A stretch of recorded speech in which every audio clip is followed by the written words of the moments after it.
What up, guys? Your boy Quake, and a lot of new information has come out regarding 6ix9ine and all the people that got locked up with him. But before we get into that, be sure to follow me on Twitter and on Instagram at QuakeGW. A link is in the description below. As we all know, in late November 2018, 6ix9ine alongside 8 other people ended up getting locked up by the FBI, and as time went on, 6ix9ine decided that he's going to snitch against those 8 people. But as time has gone on and as new information has come out, it seems like 6ix9ine's not going to have to testify in court at all, possibly. And the reason why I'm saying this is because half of the people that 6ix9ine got locked up with have decided to plead guilty to their charges. 9 people got locked up, including 6ix9ine, in late November of 2018. If you don't include 6ix9ine, that means 8 other people got locked up, and 4 of those 8 people have decided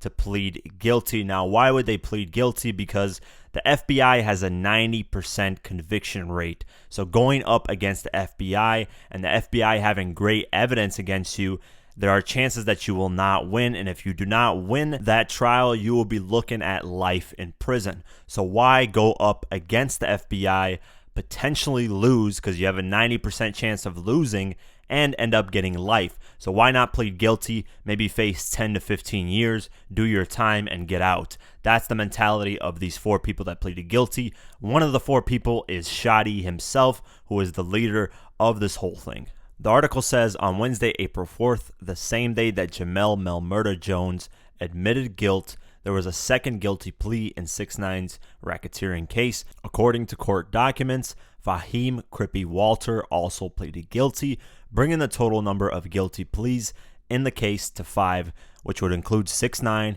his former manager Shotti, Jacel Ish Butler, Jamel Murda Jones, and Walter. Walter pleaded guilty to 2 counts, violent crime in the aid of racketeering and a firearms offense. Both are in the connection with robbery in the Midtown Manhattan on April 3rd, 2018. The robbery took place around West 40th Street and 8th Avenue in Manhattan. 6ix9ine's former friend Scumlord Dizzy, the founder of Scum Gang, was robbed of his backpack. And this is the video where 6ix9ine was recording in his car of the guy getting robbed of his backpack. And then in September 2018, when the FBI raided 6ix9ine's house, they found the backpack and they found the gun and all that. They're basically pleading guilty to that. All of them are the same thing they're pleading guilty to. So they know that there's an outstanding amount of evidence against them. So why fight them in September, which was the trial? September 2019 was when the trial was supposed to take place, and that's when 6ix9ine was supposed to snitch on all of them. But now that 4 of them have already pleaded guilty, if the other 4 do the same, there will be no trial on September 2019.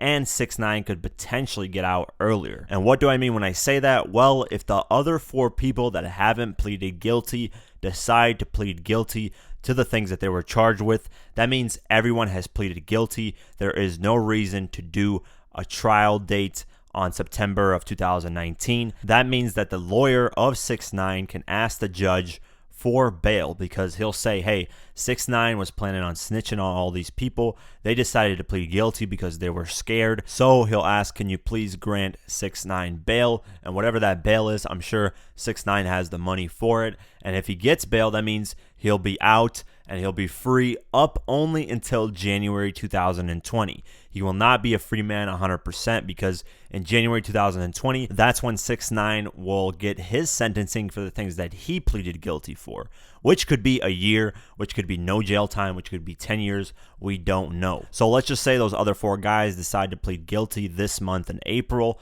That means that in May, he could potentially get bail, get out, and then from May up until January 2020, he'll be a free man, which is basically half a year, about 6 months. He'll be able to tour, do music, make money, and then in January, he'll find out how much time he's serving, if he's serving any time at all. Now, Shotti, before he ended up pleading guilty to his 2 gun charges, he decided to do an interview with 6ix9ine's former DJ, and in this interview he called 6ix9ine a rat bastard, and that he's no longer ever going to be affiliated with him, and that he promises that Treyway will make a comeback without 6ix9ine, and he predicts that he's going to serve 11 years for those 2 gun charges. Now, the full interview of that did get removed by 6ix9ine's former DJ. I don't know why. Maybe it was because his lawyer, Shotti's lawyer, wanted it removed because of complications. Who knows? But there are a couple snippets you guys can check out right here. A bunch of information that came out while all this was going on. There was a German promoter that was promoting 6ix9ine's concerts in Germany. He revealed an interesting story that happened between 6ix9ine and a rapper in Germany that involved Shotti. What he said in this story was basically that Shotti ended up promising this German rapper that he was going to get a 6ix9ine verse for a certain price. Shotti ended up taking that money under the table. 6ix9ine had no clue. He ended up promising this guy a verse, but then took money from a different person and promised another artist a verse. And apparently Shotti was stealing money from 6ix9ine, and then eventually Shotti got banned from Germany, and then whenever 6ix9ine would go around Germany, Shotti would stay home. It's a very long story, but that's basically the details of it, which further proves that Shotti was stealing money from 6ix9ine. So that's why 6ix9ine has never really had loyalty throughout this whole thing when it comes to Treyway, because like he said in his Breakfast Club interview, he parted ways with Treyway because he was getting money stolen from him. And this just further proves that. I'll leave a link in the description below for that guy's story. It's pretty interesting. And as time goes on and on, there's going to be more stories behind the scenes between Shotti and 6ix9ine that we did not know about and how they actually fell out. I'm 100% sure of it. With that being said, let me know what you guys think. What is going to happen? Are the 4 other people going to plead guilty? And if they do you guys think 6ix9ine will get out before January 2020? And if he does, do you guys think the public will actually still listen to his music and still listen to what he has to say? Let me know in the comments below. I'll keep you guys updated as more information comes out. With that being said, if you want to support this channel further, you can do so at patreon.com/diverse-mentality. For just $1 a month or more, you can help support this channel further. A link is in the description below. Like, comment, share, and definitely subscribe. I do videos like this daily on hip-hop news and much, much more, so definitely subscribe. Follow me on Twitter and on Instagram at QuakeGW. Like us on Facebook, and I'll see you guys on the next one. Peace.